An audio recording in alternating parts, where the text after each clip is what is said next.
What's up everybody, Damon here, and in today's gaming news, Sony debuts a PlayStation 30th Anniversary Collection, Palworld devs respond to Nintendo's lawsuit, and the new owner of Tango Gameworks and Hi-Fi Rush still isn't very confident in the game's future success.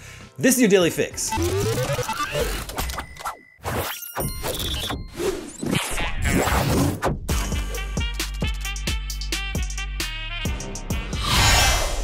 Sony has announced a limited edition PS1-Style PlayStation 5, PS5 Pro, and more as part of a 30th anniversary collection. The collection was revealed in a video, which also revealed a limited edition DualSense, DualSense Edge, and PlayStation Portal. Pre-orders for all products begin September 26th and will be released on November 21st. The PS5 Pro bundle is likely the most limited edition, with only 12,300 units available worldwide. The bundle comes with the PS5 Pro itself, a vertical stand, that's nice, a charging station, and the DualSense Edge controller and case, all in the classic PlayStation style. It also comes with an original PlayStation controller style cable connector, 4 cable ties styled after the sacred symbols, and a sticker, poster, and paperclip.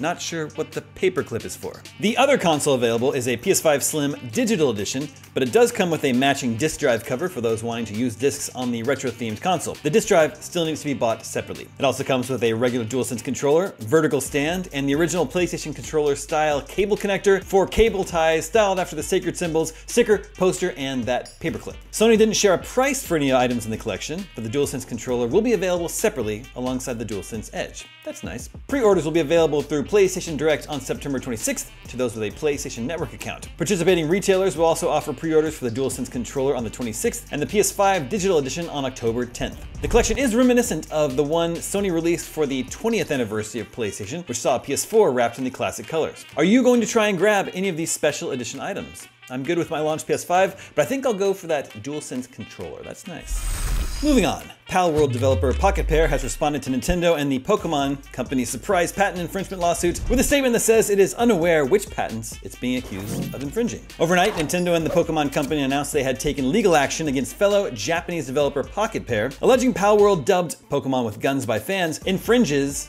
multiple patent rights. Nintendo and the Pokemon Company are seeking an injunction and compensation for damages. Pocket Pair said it will begrudgingly investigate the patent infringement claims while continuing to update Palworld despite the lawsuit, and apologize to players left concerned about the future of the game. The statement reads, in part, Pocket Pair is a small indie game company based in Tokyo. Our goal as a company has always been to create fun games. We will continue to pursue this goal because we know that our games bring joy to millions of gamers around the world. It is truly unfortunate that we will be forced to allocate significant time to matters unrelated to game development due to this lawsuit. However, we will do our utmost for our fans and to ensure that indie game developers are not hindered or discouraged from pursuing their creative ideas. Players are now left wondering whether Nintendo and the Pokemon Company's lawsuit will force Pocket Pair to remove Palworld from sale or even shut the game down. After Palworld's record-breaking launch in January and the subsequent comparisons to Pokemon, IGN asked experts whether Nintendo could potentially successfully sue Pocket Pair. At the time, Peter Lewin, video game lawyer at Wigan, told IGN much would depend on in which country Nintendo pursued legal action, given the differences in IP law across the globe. The US, for example, has a notoriously permissive fair use defense. Nintendo's lawsuit was filed in the Tokyo District Court.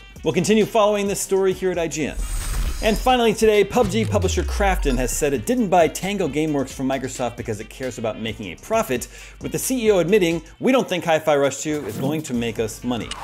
He told Game Developer that Krafton swooped in to save the studio after Xbox announced its closure because it cares about legacy and allowing creativity to flourish in the video game industry. This comes despite Tango Gameworks, developer of The Evil Within and Ghostwire Tokyo alongside Hi-Fi Rush, not having big success with its games. The CEO said, we're trying to increase our portfolio lineup and Tango Gameworks comes into play there. We can't acquire Tango Gameworks based on their financials or their numbers, right? We don't think Hi-Fi Rush 2 is going to make us money, to be frank. But it's part of our attempt. We have to keep trying in the spirit of challenge taking. Tango Gameworks are creative, they want to try something new, and we want to do more of that. Making video games is really a hit or miss industry, and that is risk taking. But having more project lineups is actually a way to mitigate risk because one of them might work out. He said that Tango's previous games may not even have broken even, and the deal to acquire the studio was not too expensive or cheap either, but the dollar amount was not really important to Microsoft. Hi-Fi Rush certainly appeared to be a breakout hit for Tango Gameworks, breaking the mold of its horror game roots as a colorful rhythm action game. We gave it a 9 out of 10. Microsoft itself said the game was a success too, despite it shadow dropping the game with no marketing. Executive Aaron Greenberg declared the game was a breakout hit for Xbox and its players in all key measurements and expectations. He said Microsoft couldn't be happier with what the team at Tango Gameworks delivered